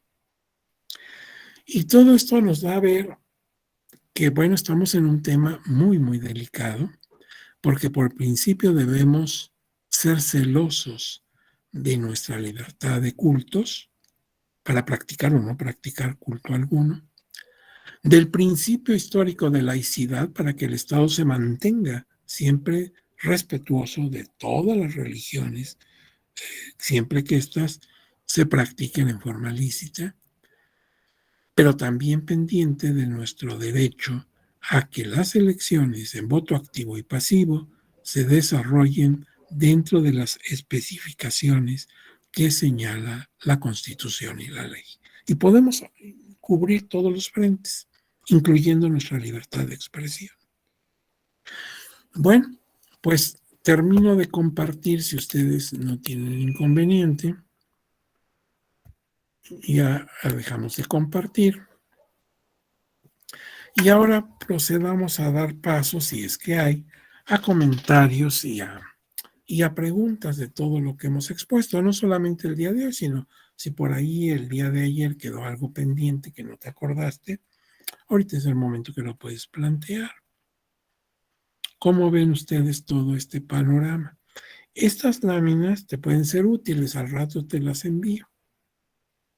Ahí pues hay datos que pueden ser interesantes, pero lo importante es también pues verificar su opinión, la de ustedes. ¿Cómo ven toda la logística de leyes y constitución y su relación con la vinculación histórica y los criterios postulados por el tribunal en tesis y en jurisprudencias y en algunas resoluciones que hemos visto? El tema da para mucho porque hay muchos casos de conocimiento del tribunal desde años atrás. Hemos seleccionado algunos pues por la limitación que tenemos de tiempo y de espacio, pero si te metes a profundidad hay muchas cosas. Por eso les recomiendo que también, si les es posible, vean tanto el documento de test que les recomendé, editado por la Suprema Corte, y desde luego el artículo del señor magistrado don Felipe de la Mata. Eso te va a dar una mayor claridad, te va a ampliar mucho tu panorama. ¿Hay alguna pregunta, alguna cosa que deseen plantear? A ver, ha levantado su mano don Salomón Gorostieta, y Patricia Rincón. Bueno, pues escuchemos en ese orden. A ver, empecemos con don Salomón. Buenas tardes, doctor, y buenas tardes, compañeras y compañeros. Buenas tardes, don Salomón. ¿Qué pasó? En el caso de Tlaquepaque, bueno, esa es mi opinión. Quiero saber la de usted también. Sabemos que el tribunal decidió que se anulara la elección por la intervención de este ministro, pero creo que en su intervención el ministro solamente invitó a no votar por Morena, ¿no? Considero que el partido que ganó, que era Movimiento Ciudadano, pues no tenía pues mucha culpa de que pues ese ministro invitara a no votar por su contrario, ¿no? Y creo que es así porque me parece que ya en la nueva elección, se confirmó el triunfo de Movimiento Ciudadano. Uh-huh. Entonces, claro que la ley dice que si un ministro invita a votar por un partido o a no votar por cierto partido candidato, entonces me imagino que eso fue lo que tomaron en cuenta en el tribunal, y el porcentaje de adeptos de la religión de este ministro. Pero yo sí considero, y creo que bueno, el nuevo resultado así lo dice, de que no fue un llamado al voto para Movimiento Ciudadano. Eso es todo. Gracias. Claro. Sí, o sea, yo entiendo, o sea, quiero entender lo que usted dice, don Salomón, en el sentido de que la gente de todas maneras estaba votando por el Movimiento Ciudadano. O sea, que no influyó realmente lo que dijo el religioso. Pues sí, podríamos sacar esa conclusión. Nada más que lo que ahí se está sancionando es la ilicitud de la conducta de esta persona que quedó probada. Ahí está el video, incluso su difusión en tiempos de veda, etcétera, etcétera. Y entonces, esto viene a ser una elección para todos, porque hemos visto, por ejemplo, que también cuando hay, por otras causas, una nueva elección, una elección extraordinaria, la gente vota por la opción que tenía antes. Pasó en Tabasco cuando se anuló, en Colima, etcétera, pero no por razones religiosas. Entonces, como que la gente sí tiene mucha idea de cómo vota, ¿sí? O sea, su decisión es firme. Eso a mí como mexicano me da mucho gusto. O sea, no votaron pues por ocurrencia, sino que la gente votó pensando en la opción que le interesaba. Esa es una interesante lección que se podría estudiar desde el punto de vista de la ciencia política y de la sociología política, ¿verdad? Pero nos da idea de madurez, no sé si usted esté de acuerdo, o sea, la gente no vota así como loco, ¿verdad? Sino que piensa su voto, por eso aunque le pongamos en una extraordinaria, pues vuelve a mostrarse igual. Eso es interesante. Y lo que se está sancionando en este caso es la conducta ilícita de este ministro de culto. Ahora, en cuanto hace a otra elección, ahora para los ministros de culto, de cualquier religión, es en el sentido de que no interfieran porque flaco favor le hacen a la opción que les interesa. En lugar de beneficiarla, la ponen en riesgo. Entonces, la verdad, no vale la pena. No vale la pena, es mejor ser cumplidor de las disposiciones constitucionales y legales. Ni los candidatos tratar de ganarse simpatías por mencionar aspectos religiosos, ni tampoco los ministros y ministras de culto apoyar porque se los pidan o no se los pidan, porque flaco favor le hace. O sea, no me ayudes, ¿verdad? Déjame solito. No necesito atenerme al mundo de la religión. Ese mundo debe ser muy íntimo, muy personal. Cada quien practica o no practica su fe y eso es algo que va en su conciencia, que ese es el espíritu de la libertad religiosa. Lo que debemos evitar es caer en un estado anticlerical, persecutor, etc., porque pues eso afecta nuestra libertad. Como vimos a la historia, ¿se acuerda ese momento en que la gente o conservaba su empleo o quedaba excomulgado? Esas cosas no deben darse, y menos en un tiempo en el que existe una apertura total en beneficio de las personas. El Estado debe ser respetuoso, claro, dentro de la licitud.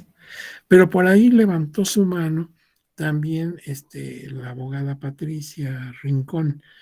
La escucho con mucha atención. Buenas tardes, maestro. Primero que nada, felicitarlo por su exposición, que para mí resulta muy enriquecedora. Este avance en cómo nos fue llevando para conocer el principio histórico de laicidad, la verdad a mí, y creo que a los compañeros me atrevo a hablar, ha sido muy enriquecedor. A mí me resultan dos situaciones. La primera es si es posible que los institutos electorales brinden alguna capacitación a estas organizaciones religiosas para que ellos sepan o tengan el conocimiento de las limitantes que deben tener con respecto a la libertad de expresión. Si es posible que los institutos electorales pudieran brindar, pues no sé, alguna charla, algún tipo de difusión al respecto. Esa es una. O si están obligados las organizaciones religiosas a ellos hacerlos dentro de su propia organización. Y la otra sería si una autoridad municipal, que a veces se da, a veces más en los municipios, solicitara a un eclesiástico, a un padre, hacer una misa a favor de que va a iniciar o a culminar una administración, si sería acreedor a alguna sanción el funcionario que está solicitando esta celebración, por decirlo así, ¿no? Serían esas mis dudas. Gracias. Bueno, en cuanto hacia la capacitación está abierta a cualquier persona física o moral que lo solicite. Yo no conozco, porque no le podría citar un caso que yo haya visto directamente, donde algunas personas del instituto o del propio tribunal o de los tribunales e institutos locales hayan acudido a dar charlas a a grupos religiosos. Pero considero que sí se puede hacer. Es una opinión personal. Si lo solicitan, pues creo que no habría inconveniente para que les explicaran puntualmente cuáles son las disposiciones legales y qué consecuencias tiene el no cumplirlas. La misma iglesia, como usted bien dijo, puede tener su propia capacitación, hablar con sus cuerpos de clerecía y distribuirles o darles un curso, o mandarles un video, lo que sea, para que sepan qué cosas no deben hacer. Yo creo que es decir, soy partidario de que el conocimiento nos da mucha fuerza. No en balde, en la frase del evangelista, del apóstol San Juan, se dice, la verdad nos hará libres. ¿Se acuerda que incluso es el lema de la Universidad Iberoamericana? La verdad nos hará libres. Y yo creo que sí. La ignorancia es la que muchas veces nos hace caer en, pues, situaciones incluso irregulares. No hay como que todos conozcamos nuestros derechos y también nuestras obligaciones. Y yo creo que los cuadros religiosos, pues serían los primeros en estar de acuerdo en ser respetuosos de las normas, que a ellos también les beneficia, porque están en presencia de un Estado respetuoso que no los ataca, no los afecta, mientras tú no te salgas claro de las disposiciones, pero eso me pasa a mí también. Si yo soy un ciudadano respetuoso, pues el Estado no me sanciona. En el momento en que yo violente las normas, pues voy a sufrir infracciones. Ahora, en cuanto hace usted a que un funcionario en ejercicio de sus funciones solicite un servicio de esta naturaleza al ser público, porque me imagino que sería público, no es una misa privada que diga, oiga, venga aquí a decirme una misa porque acabe con bien mi administración, en cuyo caso sería problema de él y de su familia. Pero me imagino que lo que usted quiere decir es que públicamente si hiciera una misa no es conveniente, porque sí puede caerse en una infracción al principio de laicidad, tanto el ministro de culto como también ese político. Lo mejor es que llevemos la fiesta en paz. No necesito dar una muestra de religiosidad pública para ganarme simpatías, adeptos o lo que sea. Es decir, precisamente eso es lo que se quiere evitar, que la gente aproveche la espiritualidad de las personas para hacerse más simpáticos, más atractivos como opción política. Lo mejor es no meterse en eso. Si quiere hacer esa persona alguna ceremonia, algún planteamiento, pues puede hacer una reunión, un meeting, asamblea o como pueda llamarle, y ahí pues hablar de sus logros, ¿verdad? Despedirse de sus gobernados, desearles mucho éxito para la próxima administración y queda muy bien. Yo como ciudadano quedaría muy contento de que el señor incluso se despide como una buena persona y dice, bueno, yo serví hasta donde pude, esto fue lo que pude hacer, hasta allá ya no llegué, no me lo permitieron las circunstancias, pero me voy muy agradecido y deseo que nuestro municipio siga adelante, en fin, pero no hacer mención de ninguna cuestión religiosa. Creo que sería mi consejo más, de veras más cariñoso que le podría hacer a una presidenta o un presidente municipal. Muy buenas ideas, ¿eh? Muy, muy bonita su participación, abogada Patricia, la agradezco mucho. No sé si hay otra persona que quiera comentar algo o preguntar algo. Ahorita pues faltan 2 minutos para la hora y pues hemos terminado ya nuestro tema. Ya nada más mi compromiso es enviarles en un rato más en el curso de la tarde esto a través de nuestras autoridades de la Escuela Judicial. Ellos siempre han sido muy amables y al rato ya aparece ahí en sus dispositivos esta presentación para que ustedes puedan aprovecharla si les tienen a bien. ¿De acuerdo? Bueno, pues no sé si esté por ahí todavía la maestra Kenia. Sí, doctora, a sus órdenes. ¿Qué hacemos, maestra Kenia? ¿Nos vamos ya? Sí, ya concluimos, por favor. Bueno, pues la mando un abrazo muy cariñoso, ya sabe, como siempre, mi respeto y gratitud. Cuídese mucho. Igual ustedes, por favor, no se descuiden, no queremos sustos. Hay que seguirse protegiendo.